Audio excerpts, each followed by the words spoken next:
Hi everyone, welcome back to another episode of Animal, and welcome to 2023. Happy New Year. Is it too late to say Happy New Year? Well, regardless, Happy New Year, welcome to the new year, and welcome back to my channel. I'm back with another episode, and while this is a little later than usual, I'm here to talk about Winter 2023 anime.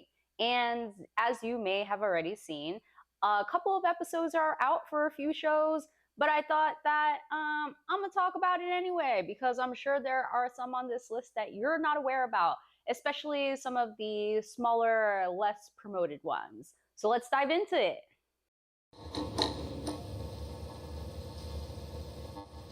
Okay, so there are actually a lot of returning anime on this list, as well as a few new ones, but I'm more excited about the returning ones. First and foremost, pseudonym. I actually reviewed Pseudonym in an episode that I released, I think, last year about some unique sports animes, and this one is in regards to archery, and it's coming back with a second season. There's also a movie floating out there in the universe that I haven't seen yet, so I actually need to watch that first, but you know what? I'll watch it in any order I want because I'm just excited that it's back, especially because the first season was first released in 2018, so it's been approximately 5 to 6 years since there has been any new material for Pseudonym.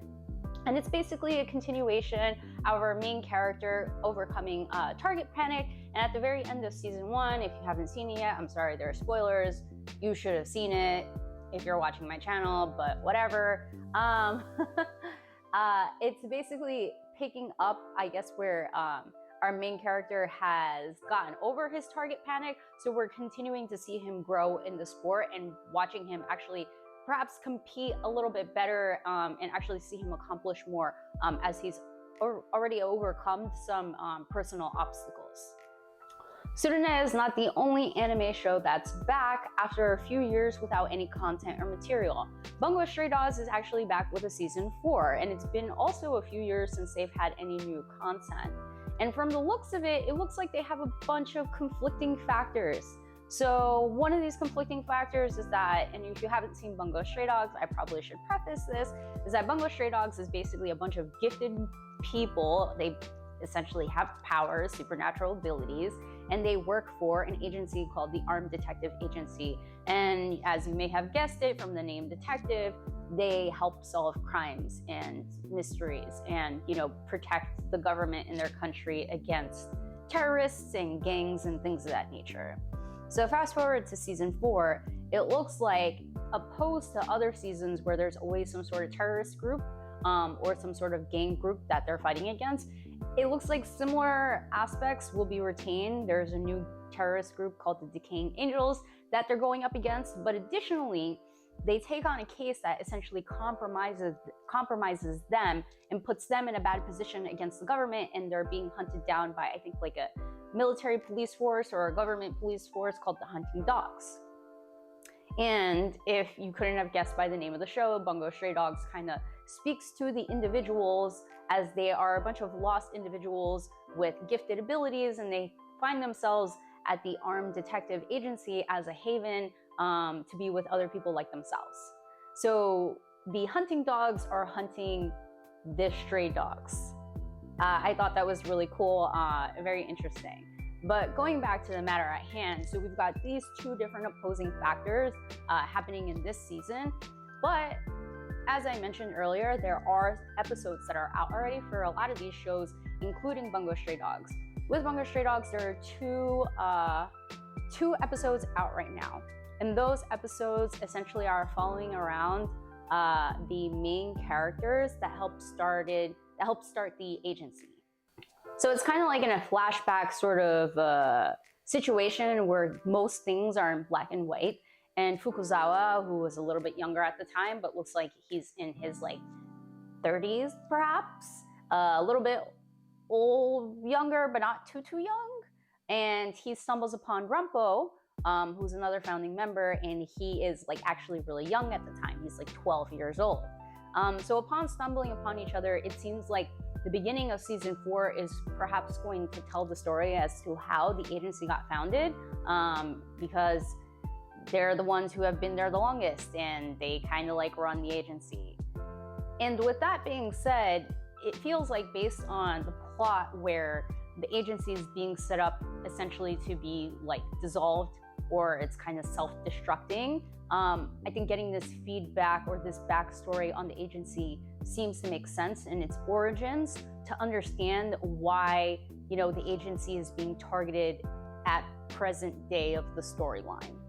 And fun fact about Bungo Stray Dogs, if you haven't watched the show, is that all the characters are named after authors, and not just Japanese authors, but authors around the world. So if you just start watching it now, or you are about to start watching it, I highly suggest that if you don't recognize one of the characters' names, look it up and you'll discover a new author. And if you're really into books, this may be like a thing for you.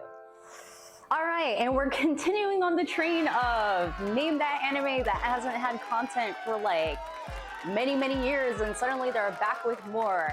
That's right, we're back with Trigun Stampede.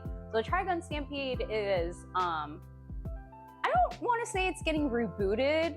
It's getting like a new spin of the story with the completion of the manga. So if you've watched Trigun and you're a huge fan of Trigun, Trigun, the first iteration of it, which was created in the late 90s, early 2000s, it ended before the manga ended. So according to some friends who have been Trigun fans way longer than I have, as I just started watching recently and just watched the whole original series for the first time in December of last year, 2022. So relatively recently have I actually like watched it all the way through. And again, according to some big avid fans, the ending and some of the storylines started to part ways with the manga. And from a panel I sat in during Anime NYC, thank you Anime NYC for the amazing guests and for allowing me to sit in on that panel and preview showing. I got to see a first preview of the first episode way back in November. So I'm actually really excited for the second episode, which should be coming out soon or is already out by the time this episode drops. To avoid long story tangents here, because you guys know I love my long story tangents, Trigun is back, and it's not really a reboot, but it is a way to tell the story with material from the manga. So it's either going to be more canon to the manga, so have more original material, or it's going to be perhaps a continuation build on the story of the manga in different ways that we haven't been exposed before. And what's unique about this Trigun is that, or in general, it's a 3D animation. So normally anime is 2D, this is 3D, and I gotta say that the appearance is really refreshing. It's very fresh, new, like poppy, I guess you could say. And some people may be opposed to it, but personally, as someone who loves living in the 21st century and I enjoy the movement of time and the movement of art, I would say that this is new, refreshing, and a different way for me to ingest anime, especially because I don't think I've actually seen a 3D anime yet, so this will be my first. And what's even more exciting is that Johnny Yongbosch, my favorite American dubbed actor of all time, I worship the man, I really freaking do, who came back for Bleach last year in the fall, is back for Vash. Our favorite house husband, Tatsu, from The Way of the House Husband, is back. And I've already finished it, so if you haven't finished it already, because you know how Netflix works sometimes, they tend to drop episodes all at once, I suggest you go watch it. And if you're looking for more information, you're not getting any, because The Way of the House Husband should be an automatic watch for you. You don't need any information. Once you watch the first episode, you'll be hooked, I promise. Last but not least on the list of returning anime is Tokyo Revengers. So a big note to people who watch Tokyo Revengers Season 1. Originally, that aired on Crunchyroll. Well, the company that owns the production rights or the publishing rights to Tokyo Revengers, Kodansha, signed an exclusive partnership with our great friends Disney. So at first I was very scared and thought that we weren't going to get it, but then I remembered, oh wait, hold on. When they announced that for Bleach, they brought it to Hulu. So hopefully they'll bring it to Hulu. So guess what? Tokyo Revengers is on Hulu now. Don't go looking for that on Crunchyroll, okay? But While Tokyo Revengers is slow to start season 1, and our main character, Takemichi, can be quite annoying at times, the ending of season 1, and if you haven't watched season 1 yet, I'm about to spoil some shit because I have been waiting a long time for season 2. Maybe not that long, but I've been waiting for it because at the end of season 1, they killed my guy, Chifuyu. Chifuyu was hands down my favorite guy in all of season 1. And when I saw Kisaki Teta pop him in the head, I lost my mind. I watched that scene over and over again, hoping this man would probably live or I missed something, because he came through in the last episode, all smiles, grown-ass Chifuyu. Man is fun, and he is so wholesome and awesome despite being part of a gang. Love the man to death. It just killed him. Tokyo Revengers dropped their first episode already, and it seems like Takemichi is in timeline number, I don't know what number now. It feels like infinity, but maybe like 3 or 4 in scope of the anime. I'm not very happy about this.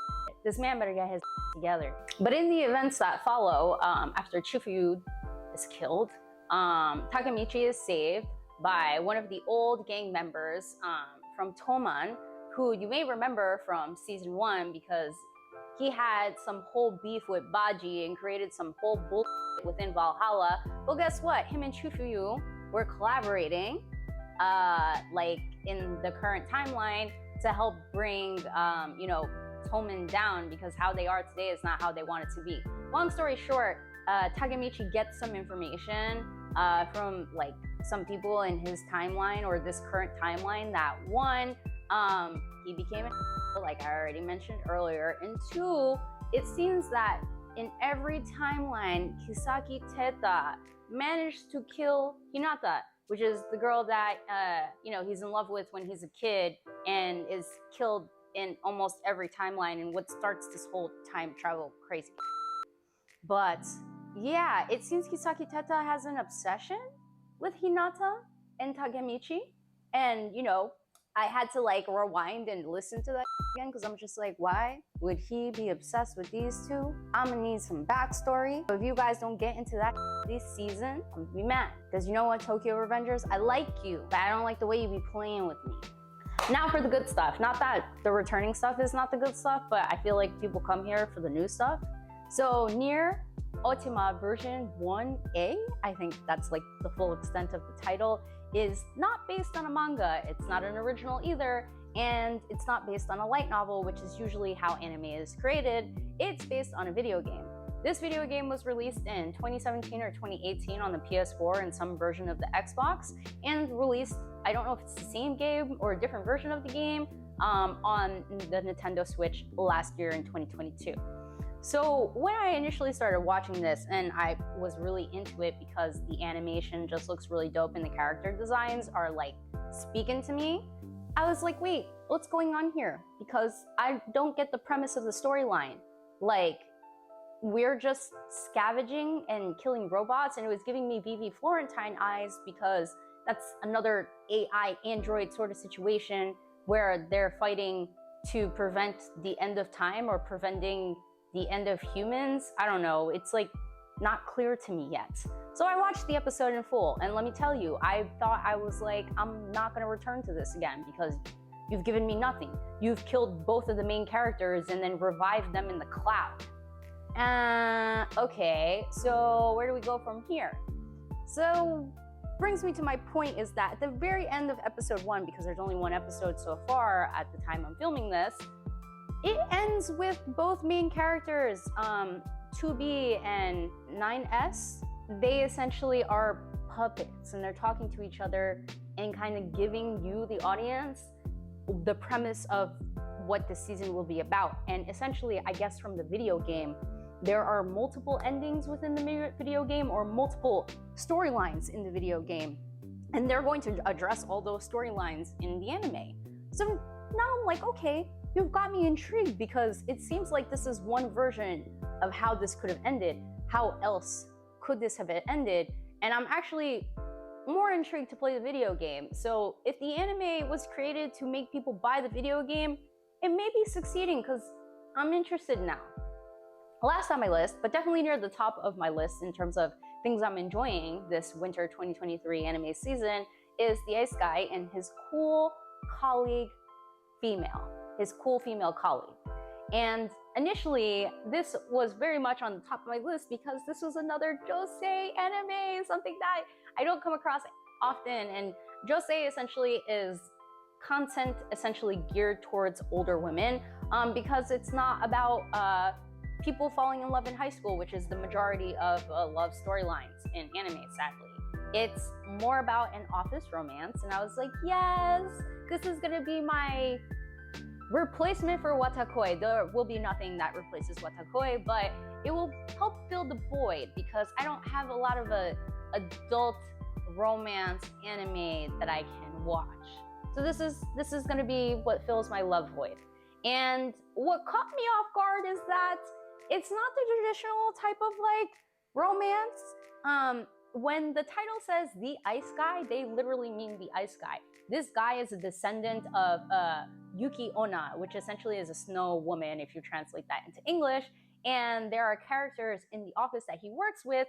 Like one of them is a descendant from the fox spirit or something like that. So it's kind of like Fruits Basket, if you watch Fruits Basket, but a lot less dramatic. It's definitely way more wholesome and super cute. Just the way that Himuro, which is the ice guy essentially, he gets animated. So again, when I say he's the ice guy, he literally can make ice because he's a descendant of a snow woman. And when he gets anxious, he freezes up, and when he gets happy, he produces these cute tiny little snowmen that pop out of him, and it makes like these jingling Christmas sounds.